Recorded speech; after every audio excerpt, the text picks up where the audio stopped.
போதை powder, heroin பவுடர்னு சொல்றாங்க இல்லையா, வெளிநாடுகள்ல இருந்து வெளிநாடுகளில் தான் அது கிடைக்கும், உற்பத்தி பண்றாங்க. நம்ம நாட்டில் கிடையாது. அது வந்து எங்கன்னா ஆப்கானிஸ்தான்ல தான் பாப்பி செடிகள்னு ஒரு செடிகள். அது வந்து 2 அடி 3 அடி வளரும். அந்த தாமரைப்பூ மாதிரி பூ பூக்கும்.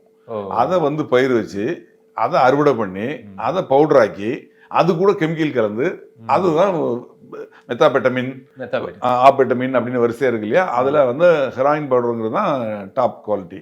அது 1 கிலோ வந்து 7 கோடி ரூபா. அதை வந்து உலகம் முழுக்க அவங்க தான் சப்ளை பண்றாங்க.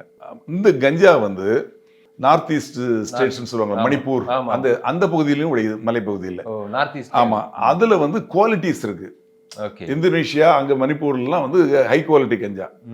அதோட விலையே வந்து லட்சக்கணக்கில் இருக்கும் 1 கிலோ.